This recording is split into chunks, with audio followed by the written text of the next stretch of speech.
Hello guys, welcome back to my channel. And yes, 2021 is almost over.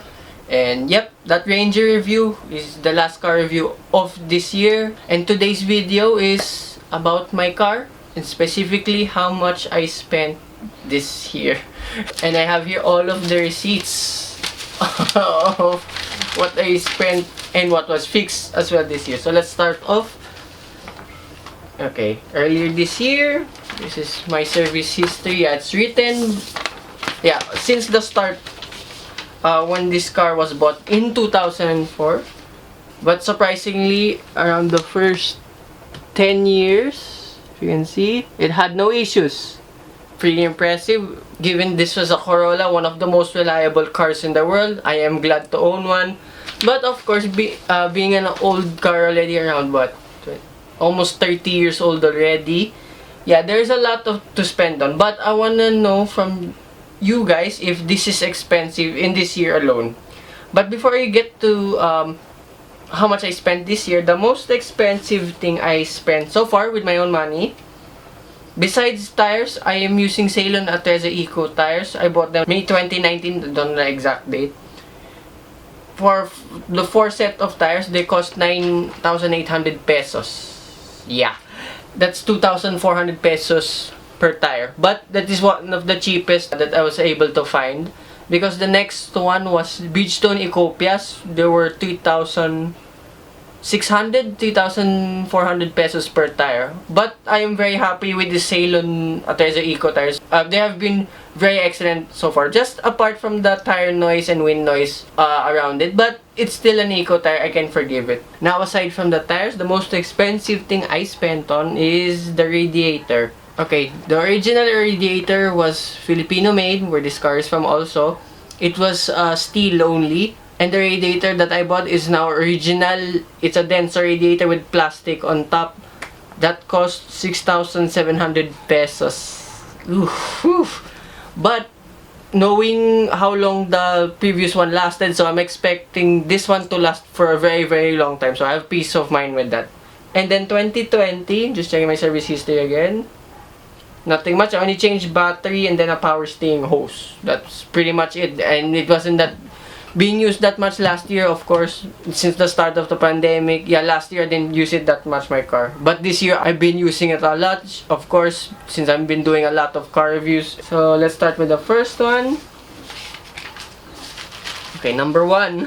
By the way, I won't give the exact days, but let's start with this. February 2021, I changed the compressor belt, rack and supports, acceleration cable. I nearly got stranded because my acceleration cable snapped when I went out of the service area where I have my car fixed. Rear tail, left tail light assembly, yeah, I backed up off in a post. Silly me. And then flat black paint. Okay, that's just a bit personal touch. I just blocked out my whole rear bumper. That was the first time I DIY'd my own car. Just few more bits like trunk clips, boot load clips. Yeah, had few dents repaired as well. And then yeah, another green paints as well. I tried to match the color of my I wanted to do a self repaint as well, but that did not work out. But I still use the green paint for hiding some dents in the front.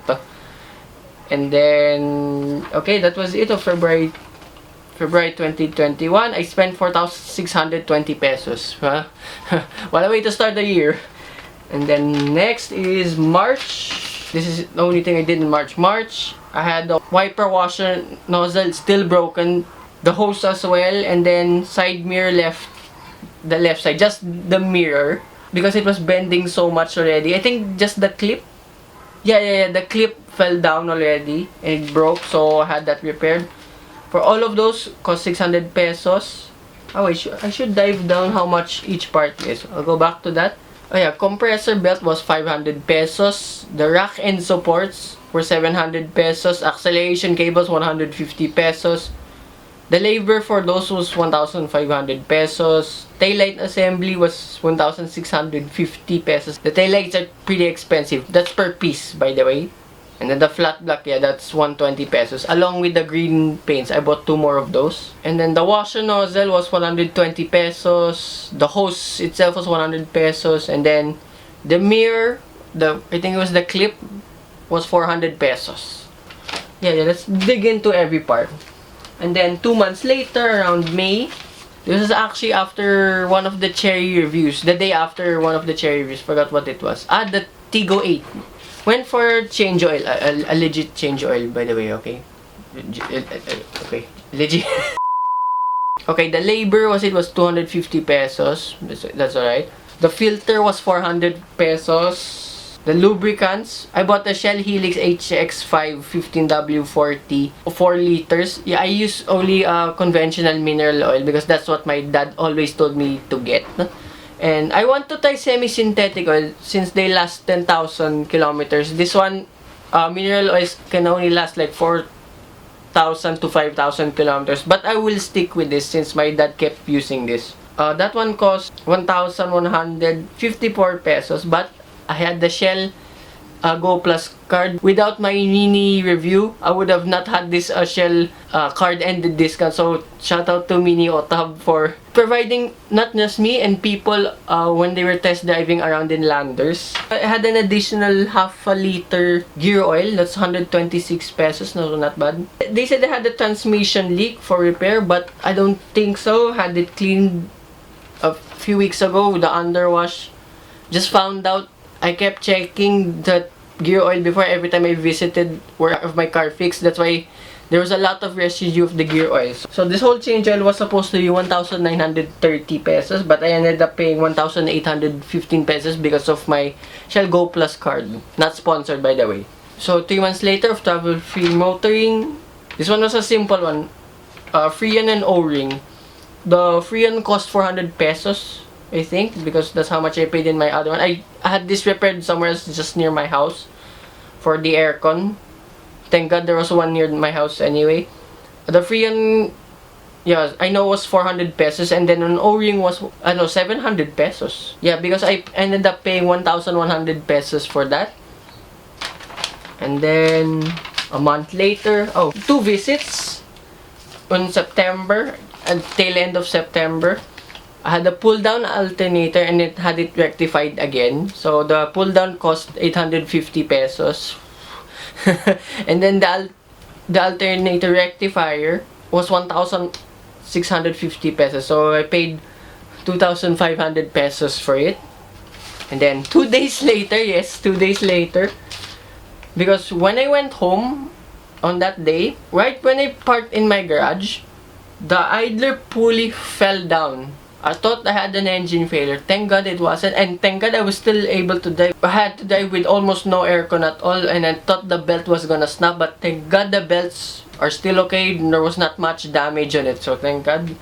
So I paid 700 pesos for an APK idler pulley. And then almost 2 months of trouble-free motoring again. Just recently, this December. This one's the biggest one so far that's been done on my car because it hasn't been clean for, I'm not sure, several years already. I had my evaporator pulled down for the aircon cleaning, the O-ring and Freon again. It was part of the package anyway. And there was already leak in the cabin on the passenger side beside me. Yeah, there was so much leak already, so I didn't know what was happening. And then this was the problem. Everything just clogged up. There's a lot of unseeable stuff in that thing, so I had it cleaned. That cost 2,400 pesos. Also, one more bonus material. I forgot, around September, like the day before the Terra review, my left side mirror, just the mirror fell down. And that cost around 1,000 pesos. So, pretty expensive for a mirror, and you only can get them in Banawe right now. And at least there's always stuff in Banawe for my car. And with that total, I spent 14,785 pesos this year. Whew. Usually my gas from empty to full is around 2,300 to 2,400 pesos. But during the fuel crisis where everything was skyrocketing to almost 70 pesos, hold on, let me check my Shell app. Not sponsored. I like this Shell app because you can see how much you spent on every time you go to a Shell station. Hold on. Oh my gosh. Okay, during that fuel crisis around October, second week of October, I think, I spent 2,800 pesos for a full tank. But thank God for that Go Plus card, I was able to save 128 pesos. So I ended up paying only 2,671 pesos.